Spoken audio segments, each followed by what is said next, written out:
All right. Welcome back, everyone. This is Ebonie, a.k.a. Fit Mom Diva of Simplicity Health Style. And today we have Miss Brittany with us. How are you, Brittany? I'm good. How are you? I'm awesome. Thank you so much for taking time on your weekend to share some tools with us. I really do appreciate it. While the rest of you are out there probably running errands, Miss Brittany is taking time to deliver some value to you. So I hope that you guys will stick around to the end. If you do, you'll have an opportunity to earn a complimentary gift as well. So stick around to the end and let's listen to what Miss Brittany wants to share with us today. Brittany, just to get to know you a little bit better, can you share at least one motivational quote that really inspires you and gets you going?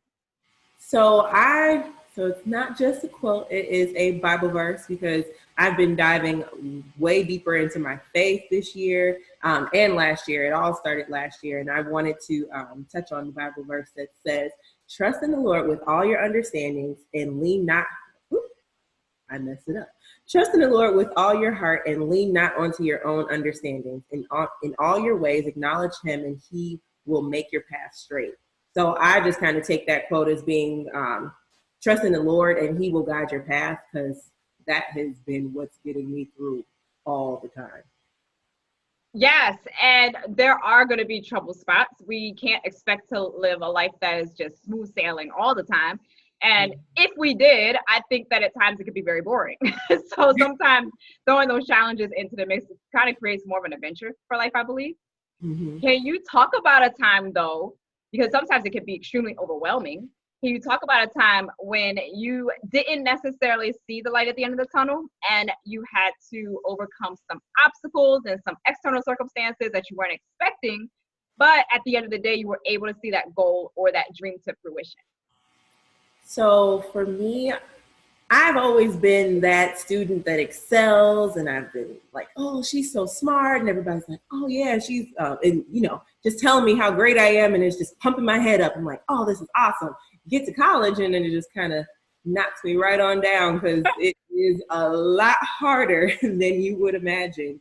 And after struggling through school for so long, I managed to secure a job before even graduating. My family was so proud. I was ecstatic. I was looking forward to the position, but it didn't last as long as I thought.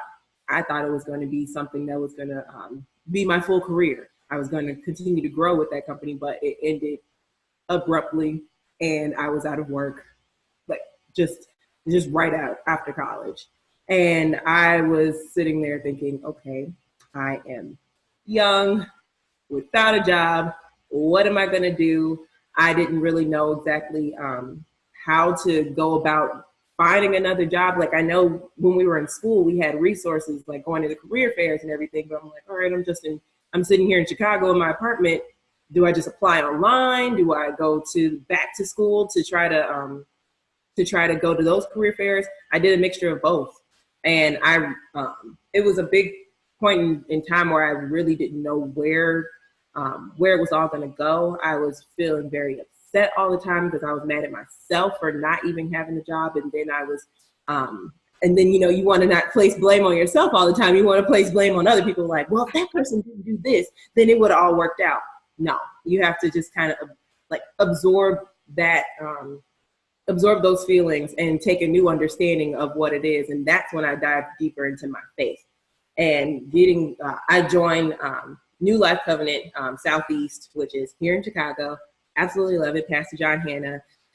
When I joined that church, I was able to just continue to grow within that space, and it helped me through that time of feeling really depressed and really sad, because I had interviews and people gave a good response to me, but it wasn't actually resulting in any jobs.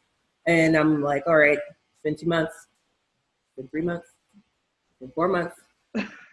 Okay, when is this going to end?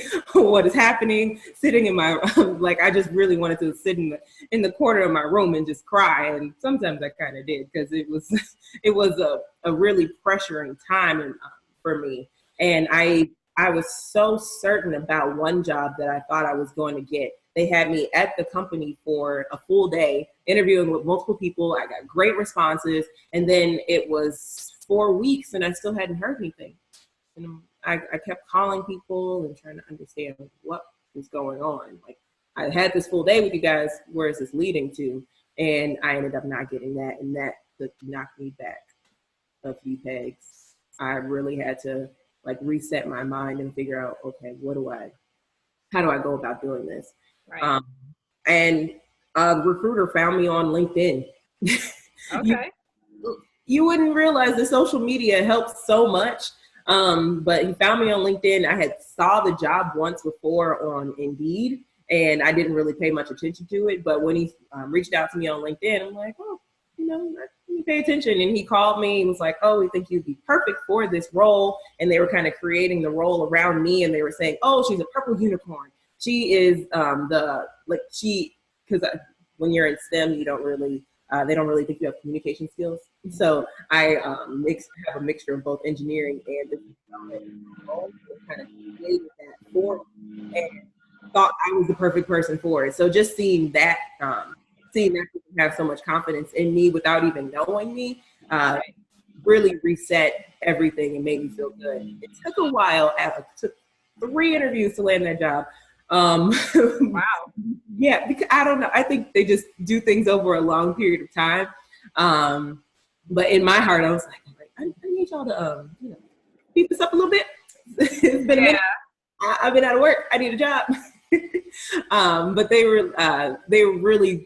were faithful in me. They weren't really looking at anyone else for the role. It was just a matter of time of just, placing me into the role. So as soon as I came for that 3rd interview, like, oh, you want to start, 2 weeks? Praise Jesus.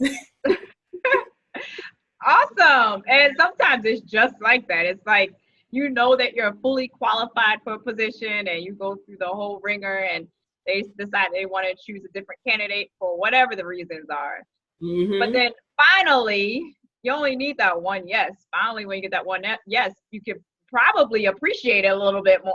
Mm-hmm. And I think that's the case with a lot of different things in life. When you have to actually work for something, you can appreciate it that much more. So sometimes I think that working through the process part is extremely necessary. Otherwise, you kind of like, you're not as grateful for it, Yeah.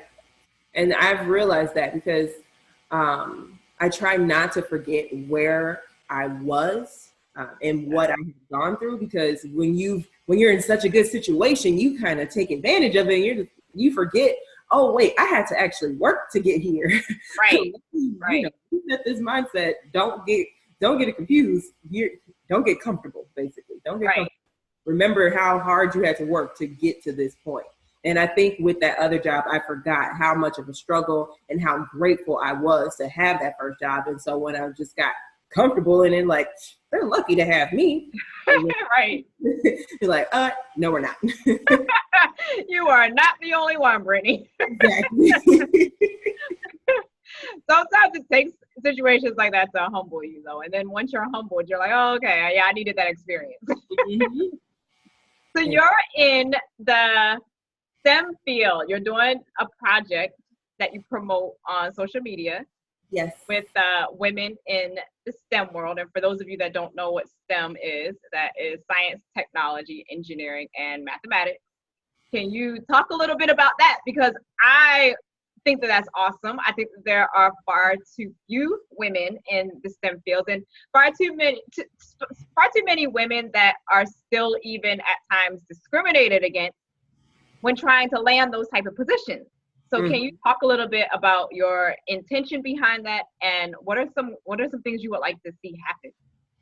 So when I was in college, I was in the National Society of Black Engineers. I was heavily active, always on the executive board, and there were a group of women that were on the board with me, and I'm thinking, we kind of need a space where we can connect with not just the engineers, but connect with the other women in STEM on campus. It was kind of, it was a divide. I didn't really know anyone else who was in STEM. It was just the engineering crew, and that's it. That's where I hung out. Those were my friends, everything. So we had an event where it turned into, where a lot of women came out from across the campus. They had a great response to it, and it turned into an organization. That was back in 2015, and now I'm like, all right, I've been out of school for a minute. Let me try to see what I can still do with this, because Sisters in STEM is in my heart.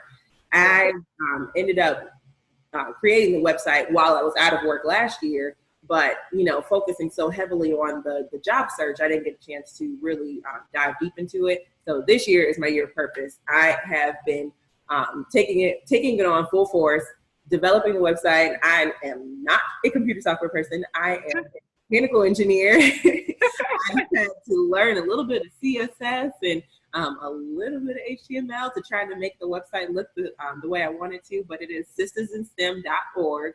It is a platform to empower women of color in STEM. I want to share our stories, just get people to know what our women are doing, because you don't really get to see a Black woman in STEM every day. You picture like, oh, that girl, she's an Instagram model, or oh, that girl, she's a singer, but you don't really see that girl who's a doctor or that girl who's an engineer.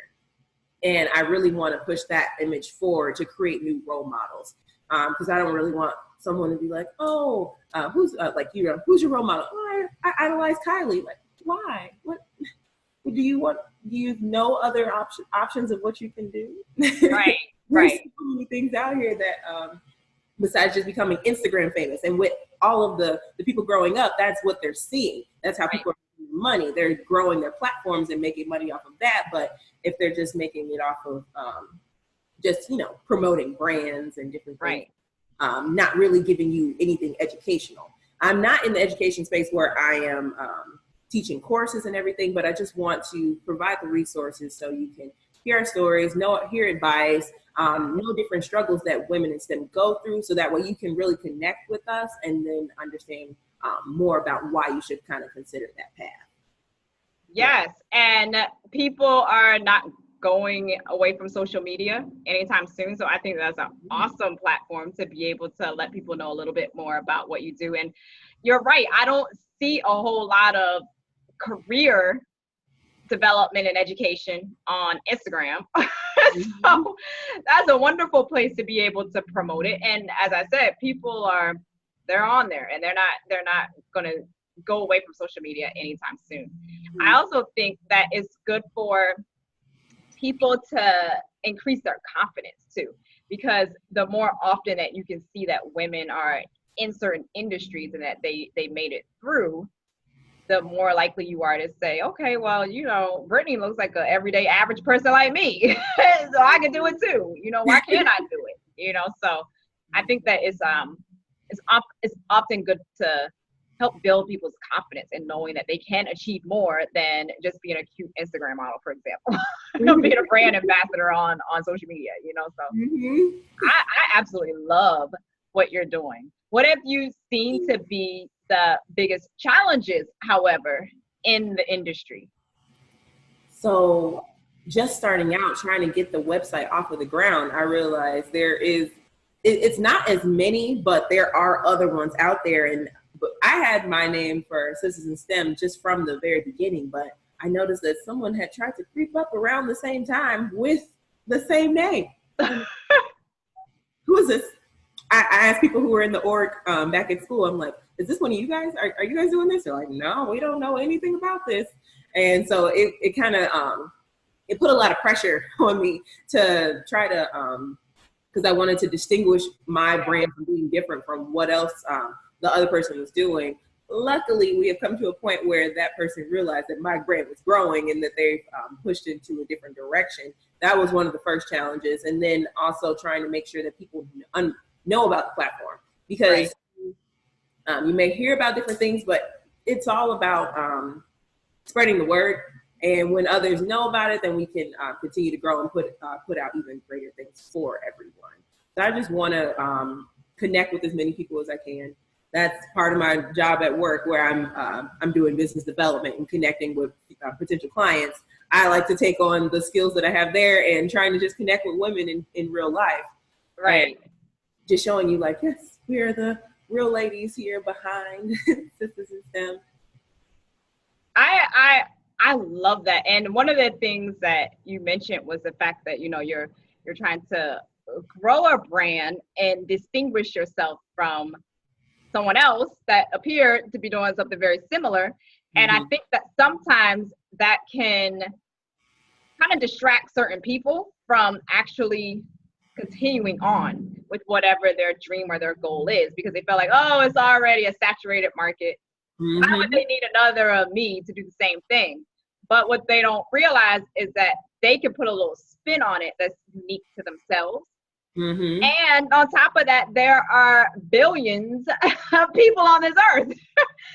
So one platform probably cannot accommodate all the women out there that are interested in learning more about the STEM field. They will probably have no life unless they develop their company to a point where they have people working for them. But they can't possibly cater to everybody out there that would be interested in learning more about it. And we have to think about the fact that with social media, you can definitely establish your brand as an international market. So not only are you talking about people in your own city or state or country, but you're also talking about women in other countries, you know? So I think that understanding that if you have a dream or a passion or a goal that's in your heart to do, just do it. And don't worry about who is going to follow you. And because there'll always, as long as you put your heart into it and you stay consistent with it, there'll always be people that find you, that need you. And you will never run out of people. Talk a little bit about, though, the people that don't necessarily feel like in the beginning that they have a lot of support for their dream or their goal, because that is a real challenge for some people. They feel like, you know, I'm interested in this area. I've always been interested in this area. My family and friends don't really understand it, which happens a lot in the social media world with being an online entrepreneur, because it's fairly new to a lot of people. So even though some people might want to support you, they don't necessarily know how to support you because they don't know how to direct you. So can you talk a little bit about how people can establish relationships with other people that can be that support system that they need? So I do want to touch on like how you said that it can be a little challenging sticking with it. And this is tying into support too. If you have that vision in you, God has placed that vision inside of you for a reason. And when you have that within you, you know you need to continue to push forward to see it to fruition. So your number one support system is God. Right. He's got to. Right. If it's meant to happen, He's going to help you, help guide your way to make sure you see that come to pass. Right. I have been grateful to have a loving family. I always, when people say, "Oh, how did you get into engineering?" I'm like, "Mama, she put me in engineering camps. She put me into engineering programs. I was in a class in high school that taught me different things, and that was the original spot that had pushed me into engineering." If you don't have that person who is there doing all of that research behind the scenes for you, do the research yourself, because there's so many programs out there that you can get involved in that some are even free. You just need to make sure that you're out there actively looking for it, and then you can find it. Because that's when I find a resource that people can take advantage of, I'm making sure I'm putting it on the site, because I really want it to be a nice hub for people to be able to understand what's out there for them. So do the research yourself. You can seek out mentors, and a lot of people, everyone has a busy schedule, but if you just reach out to them, say, "Hey, I'm interested in your field. I don't really know where to go." They'll guide you. Everyone is, if they have a genuine heart, then they're going to be there to help you. I think that you get support from a little bit of everywhere. It's just kind of piecing it all together. If it's not family, then you just have to piece it from here, from there, and just have friends in many places. Yes, and I think that that's easier to do too when you're doing something that is from your heart that you really want to do, instead of doing something that so-and-so over here told you is a lucrative space, and so you follow that, but you're only following it because you think, oh, well, maybe I can make a lot of money in this area. It's not really aligned with who you are and what your purpose is, but you're like, oh, I could do that because these people over here are doing it and they look successful at doing it. But when the challenges come with that, you're more apt to say, oh, forget this. Because your heart wasn't in it to begin with. But when your heart is in it, you can kind of push through those challenges because you realize that your passion isn't going anywhere. It's staying there. So you die, that passion is in you. Like you said, it's in you for a reason, you know? So I think the becoming more self-aware and discovering what that thing is for you is very key. What kinds of encouragement would you like to end with? Anything that we forgot to mention or something that you feel like women really need to hear? We really need to hear. I would say stay true to yourself. You know what's in your heart. You know what you want. Even if I know I can be very indecisive at times, but just listen to that inner intuition. It's God feeding into you. He's telling you different things, and you just need to be able to listen to that. There are going to be a lot of people that are going to doubt you and not think that you can't do this, and just try to push you down in different ways. But tune all of that out. You don't want to listen to any of those negative thoughts. Just stay true to everything that you want to achieve, and it'll come true. Yes, thank you so much for that. I often say, there are times when you will be indecisive and you have to take a step back and really figure out what direction you want to go. But I also think that whatever path you choose, there's always lessons along the way, so you choose this one area over here. That doesn't derail you from you being a success in life. There's just some lessons that need to be learned along that particular path that you chose. So I think that being indecisive can be okay at times. And for a lot of people, when they're too decisive all the time, sometimes that means that they're quick decision makers, that you're not necessarily making the best decisions for you. You're just trying to make a decision to get it out of your head. But that doesn't mean that you put enough thought into it to say that this is what's best for me. Yeah. So I strongly believe in just listening to that inner guidance and just knowing that whatever direction you choose, you're going to be okay in the end. I love Thank you so much. I really appreciate you taking time out of your schedule. And you guys, all of Brittany's information is going to be in the description box. So if you want to collaborate with her, which I'm sure there's going to be plenty of you that do, or if you can't, if you know someone else that would love to be able to collaborate with her, particularly women that are interested in being of support in the STEM industry, reach out to her. And you'll also have my information as well. If you want to share your story, you want to be able to impact women on a larger scale, I invite you to participate in this interview series and put the word out there so that people feel like they're not alone. I strongly appreciate people taking time out of their schedules to do that. And you don't know how much the impact is. I'll talk to women that tell me a year later that they listened to someone's interview on YouTube that really inspired them into bringing that goal that they've had in that dream that they had in their mind to fruition since they were 8 years old. Here they are, 45 years old. So I strongly encourage any of you that are listening that you want to share your story to reach out to me as well. And if you did stick around to the end, remember I said you might have an opportunity to earn a complimentary gift if you choose to join my Nutrition for Busy Women Facebook group. You'll earn a complimentary gift. That's nutrition, the number 4, busy women. And we're not just talking about nutrition from a food consumption standpoint. We're talking about nutrition for the mind, body, and soul. So if you're interested in joining a like-minded, positive, purpose-driven group of women, feel free to extend the invitation. Feel free to extend your request, and I'll accept your invitation to join that group as well. Brittany, any quick last words of encouragement before we go? You guys got this. I always say you've got this, sis, on my Instagram page for the Sisters in STEM. So make sure you guys follow me there. It's on all platforms, and you can find me, Brittany A. Joy. She already said that it's going to be in the description box. I look forward to connecting with you guys. Check out sistersinstem.org. Thank you. You guys have an awesome rest of the day wherever you are in the world, and we will talk to you in our next episode. Talk to you soon.